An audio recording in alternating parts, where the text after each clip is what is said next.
was loving you, gridlocked on the dusty avenues, inside your heart, just afraid to go. Yo les gens, c'est Mirabelli. Une petite présentation s'impose. Pseudo, Mirabelli. Âge, 21 ans. Vient de terminer sa 3e année de licence en lettres. Passionnée de littérature.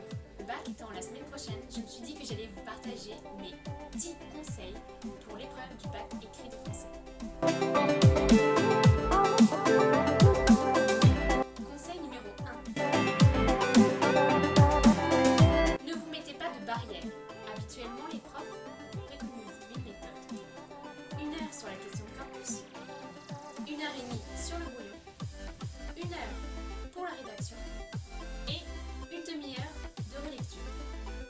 Mais ne vous enfermez pas dans ce temps. Il faut adapter votre temps par rapport à votre façon de travailler. Donc, il faut se connaître. Certains ont besoin de plus de temps pour la question de campus, pour le brouillon ou pour la rédaction. D'autres auront besoin de moins de temps. C'est à chacun de voir ses capacités.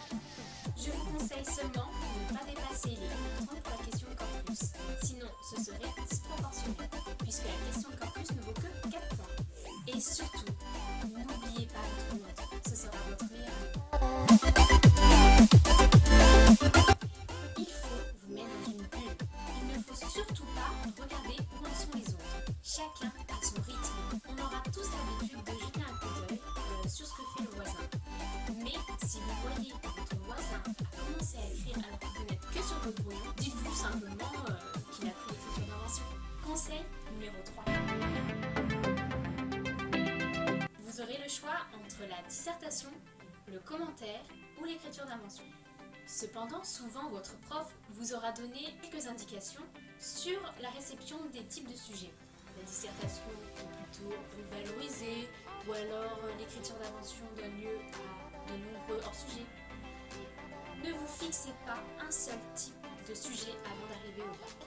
L'important est de comprendre tous les mots du sujet et de voir quel sujet vous met le plus en confiance. Conseil numéro 4. Si l'écriture d'invention est le sujet qui permet le plus de liberté à l'élève, il faut faire très attention aux contraintes qui est donnée dans le sujet. Ça peut être une contrainte au niveau du genre. On peut vous imposer d'écrire une lettre, du théâtre, ou simplement un texte du style romanesque. Et dans ce cas-là, il faut absolument respecter les codes du genre auquel vous devez écrire. Par exemple, si vous écrivez une lettre, il ne faut pas oublier la date, la formule d'appel, la formule de politesse et la signature. Et ça peut être aussi une contrainte du point de vue de la focalisation, interne avec un jeu ou externe avec un et. Ou bien encore une contrainte sur le ton. Et un jeu humoristique, plaintif, pathétique, etc. Je vous conseille alors d'écrire sur votre brouillon tout ce que le sujet vous impose comme contrainte. Que ce soit n'importe quelle contrainte, si vous les écrivez sur votre brouillon, il y a moins de risques de faire un hors-sujet en oubliant une de ces contraintes. Parce que oui, ça peut arriver. Et là, c'est le HS. Conseil numéro 5. La phrase d'accroche est la première chose que lira le correcteur dans votre commentaire ou dans votre dissertation. Donc, elle doit laisser une bonne impression dès le début. Évitez la phrase trop générale, ça n'a absolument rien d'accrocheur. Pour le commentaire, vous pouvez utiliser l'auteur du texte à analyser, le genre ou l'époque, voire même le thème qui est abordé. Si vous voulez utiliser une citation, faites attention à ne pas faire plaquage de connaissances. Il faut que la citation ait un rapport clair avec le texte ou le sujet de dissertation. Conseil numéro 6. Il n'y a pas une seule problématique par sujet, mais il y a des choses à éviter. D'abord, l'annonce de plan déguisée en problématique. Elle est souvent en 2 parties avec un « et ». Donc, je vous conseille d'éviter le « et » car il est difficile de l'utiliser correctement dans une problématique.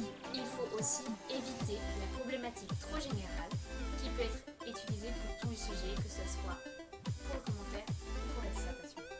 Conseil numéro 7. Chacun a sa façon d'organiser son brouillon, mais je peux vous donner une petite astuce pour avoir une organisation claire. Pour l'arrangement de vos arguments, vous pouvez utiliser un brouillon sous forme de tableau. forme de titre, comme ceci. Il est alors plus simple de pouvoir réarranger un argument si vous pensez qu'il est plus utile de le mettre à une place différente. Pour la dissertation, il est préférable de mettre 3 exemples par sous-partie. Je rajoute une petite flèche sous chaque exemple pour me rappeler qu'il faut tous les expliquer, sinon il y a un risque d'effet de liste. Cette façon de faire un tableau peut aussi vous aider pour le commentaire à ne pas oublier qu'il faut faire un commentaire composé et non linéaire. Conseil numéro 8. Il faut toujours ranger vos arguments du plus évident au moins évident, que ce soit pour un commentaire ou pour une dissertation. Conseil numéro 9. Je conseille de lire 1 ou 2 fois le texte sans rien faire, juste pour repérer les thèmes ou les 2 et 3 axes de votre commentaire. Puis, avec une autre lecture, soulignez tout ce qui vous paraît avoir un effet à relever, que ce soit des figures de style ou des tons ou un effet de polyphonie, etc. D'ailleurs, si vous repérez une figure de style, que vous arrivez à expliquer l'effet mais que vous ne vous rappelez pas de son nom, ce n'est pas grave. Le prof préférera que vous mentionniez tout de même l'effet que vous avez vu au lieu d'un gros oubli qui pourrait être très important pour l'analyse de votre commentaire. Conseil numéro 10. Que ce soit pour la dissertation ou pour le commentaire, la conclusion est ce qui paraît être le moins important. Ça reste un gros résumé de ce que vous avez écrit dans le corps de votre texte. À ce moment, si vous avez utilisé la méthode du tableau, il vous suffira alors de reprendre les titres que vous avez écrits sur votre feuille. Ça peut être un gain de temps. Pour l'ouverture à la fin de la conclusion, il est conseillé de ne pas en faire du tout au lieu d'en faire une ratée qui n'a pas de rapport avec le sujet. D'ailleurs, si vous avez du mal avec une ouverture qui reste dans le côté littéraire, vous pouvez très bien faire une ouverture sur d'autres arts comme le cinéma, la peinture ou la sculpture, etc. C'est un petit résumé de ce que je peux vous donner comme conseil pour l'épreuve du bac écrit de français.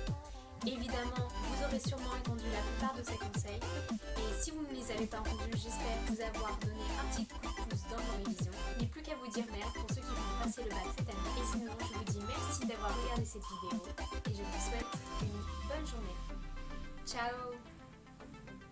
Je m'excuse aussi pour la qualité du son et de l'image et j'espère que ça ne vous aura pas gêné.